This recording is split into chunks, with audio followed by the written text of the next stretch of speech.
Di sebuah desa kecil yang terletak di antara pegunungan dan sungai yang jernih, hiduplah seorang pemuda bernama Adit.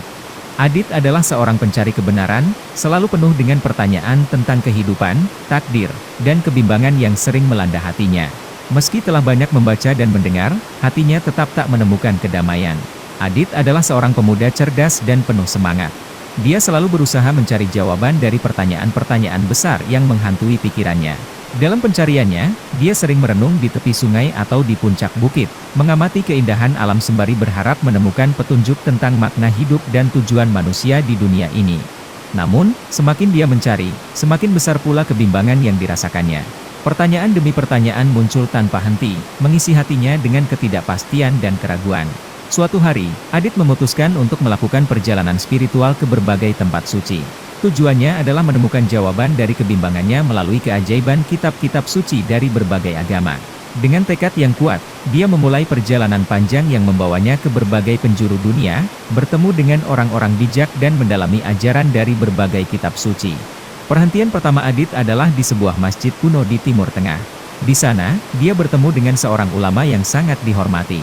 Ulama tersebut menyambut Adit dengan senyum lembut dan mengajaknya duduk di serambi masjid yang sejuk. Masjid itu adalah tempat yang penuh kedamaian, dengan arsitektur yang indah dan suasana yang menenangkan. "Anakku," kata ulama itu, "Al-Quran adalah petunjuk bagi kehidupan. Di dalamnya, kau akan menemukan jawaban atas kebimbanganmu." Ulama itu membuka Al-Quran dan membacakan surah Al-Baqarah ayat 286, "Allah tidak membebani seseorang melainkan sesuai dengan kesanggupannya. Dia mendapat pahala dari kebajikan yang diusahakannya dan dia mendapat siksa dari kejahatan yang dikerjakannya." Adit merasakan getaran di hatinya. Dia memahami bahwa setiap ujian dan kebimbangan dalam hidup ini telah diukur oleh Allah sesuai dengan kemampuan manusia. Ayat ini memberinya kekuatan untuk menerima dan menghadapi kebimbangannya. Ulama itu juga menjelaskan bahwa Al-Quran memberikan panduan tentang bagaimana menjalani hidup dengan baik, menghadapi ujian dengan sabar, dan selalu berusaha melakukan yang terbaik. Ketika kau merasa bimbang, ingatlah bahwa Allah selalu bersama orang-orang yang sabar dan beriman, kata ulama itu. Setiap ujian adalah kesempatan untuk belajar dan berkembang. Perjalanan Adit berlanjut ke sebuah gereja tua di Eropa. Gereja itu terletak di sebuah kota kecil dengan bangunan yang megah dan penuh sejarah. Di sana, dia bertemu dengan seorang pastor yang bijaksana. Pastor itu mengundang Adit untuk duduk bersamanya di bangku kayu yang terletak di bawah jendela kaca patri yang indah. Suasana gereja yang tenang dan sakral membuat Adit merasa damai.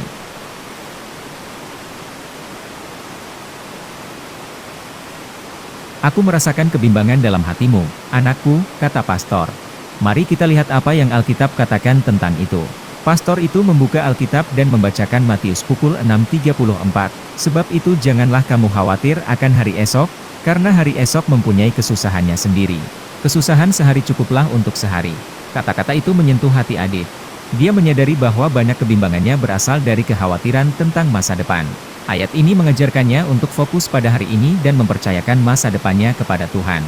Pastor itu juga menjelaskan bahwa Alkitab mengajarkan pentingnya iman dan kepercayaan kepada Tuhan dalam menghadapi segala rintangan dan kesulitan hidup. "Tuhan selalu memiliki rencana yang terbaik untuk kita," kata pastor. "Kita hanya perlu mempercayainya dan menjalani hidup dengan penuh rasa syukur." Selanjutnya, Adit melanjutkan perjalanannya ke sebuah kuil Hindu di India.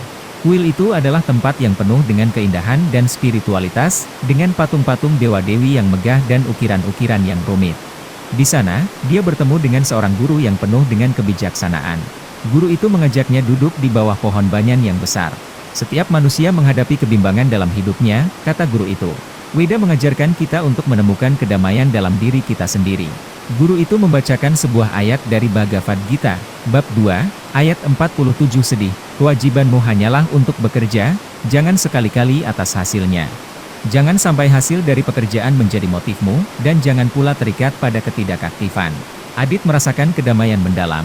Dia memahami bahwa kebimbangan seringkali muncul karena terlalu fokus pada hasil daripada proses. Pelajaran ini memberinya kebijaksanaan untuk melakukan yang terbaik tanpa terlalu terikat pada hasil akhir. Guru itu juga menjelaskan bahwa Bhagavad Gita mengajarkan pentingnya menjalani hidup dengan dharma, kewajiban, dan karma, tindakan yang benar. "Kita harus melakukan tugas kita dengan penuh keikhlasan dan tidak terikat pada hasilnya," kata guru itu. "Hanya dengan cara ini kita bisa menemukan kedamaian sejati." Perjalanan Adit membawanya ke sebuah sinagoga di Israel. Sinagoga itu adalah tempat yang penuh dengan sejarah dan spiritualitas, dengan dinding-dinding yang dihiasi dengan tulisan-tulisan kuno. Di sana, dia bertemu dengan seorang rabi yang ramah. Rabi itu mengajak Adit untuk duduk di perpustakaan sinagoga yang dipenuhi dengan buku-buku kuno. Kebimbangan adalah bagian dari pencarian makna, kata Rabi. Talmud menawarkan kita banyak kebijaksanaan tentang kehidupan. Rabi itu membacakan sebuah kutipan dari Talmud, dunia ini adalah sebuah aula masuk untuk dunia yang akan datang, persiapkanlah dirimu di aula masuk ini agar kau layak memasuki aula utama.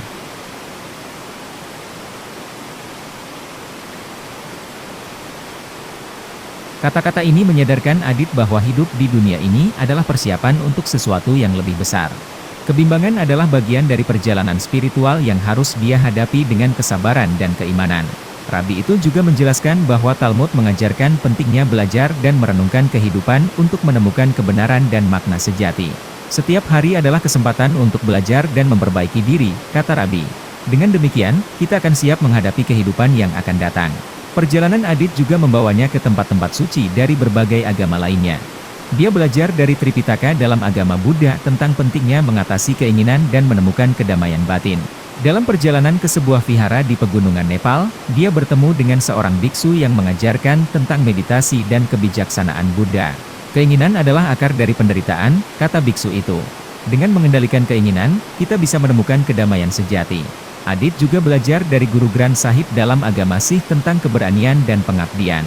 Di sebuah gurdwara di Punjab, India, dia bertemu dengan seorang pendeta Sikh yang mengajarkan tentang pentingnya melayani sesama dan menjalani hidup dengan integritas.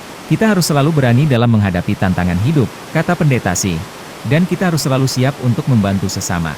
Dari Tao Te Ching dalam agama Tao, dia memahami tentang harmoni dengan alam semesta. Di sebuah kuil Tao di Cina, dia bertemu dengan seorang ahli Tao yang mengajarkan tentang pentingnya menjalani hidup dengan kesederhanaan dan keseimbangan. Hidup ini adalah sebuah perjalanan yang harus dijalani dengan hati yang tenang, kata ahli Tao.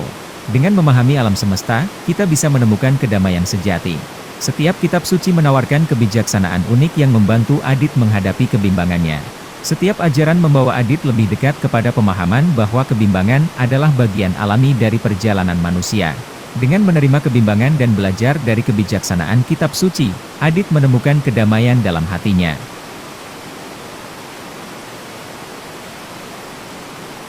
Perjalanan Adit adalah perjalanan menuju pencerahan. Dari Al-Quran, dia belajar tentang kekuatan menghadapi ujian hidup. Dari Alkitab, dia menemukan ketenangan dalam menghadapi kekhawatiran masa depan. Dari Weda, dia memahami pentingnya fokus pada tindakan tanpa terikat pada hasil. Dari Talmud, dia menyadari bahwa hidup adalah persiapan untuk kehidupan yang akan datang. Kitab-kitab suci dari berbagai agama mengajarkan bahwa kebimbangan adalah bagian dari perjalanan manusia. Dengan menerima kebijaksanaan ini, Adit menemukan kedamaian dan kejelasan dalam hidupnya. Dia kembali ke desanya dengan hati yang lebih tenang, siap menghadapi kebimbangan dengan kebijaksanaan yang telah dia pelajari. Di akhir cerita, Adit menyadari bahwa keajaiban kitab-kitab suci terletak pada kemampuannya untuk memberikan petunjuk dan kedamaian di tengah kebimbangan hidup. Keajaiban ini bukan hanya tentang mukjizat, tetapi tentang kebijaksanaan abadi yang mengajarkan kita cara menjalani hidup dengan penuh makna dan ketenangan. Dalam setiap langkah perjalanan spiritualnya, Adit merasakan perubahan dalam dirinya.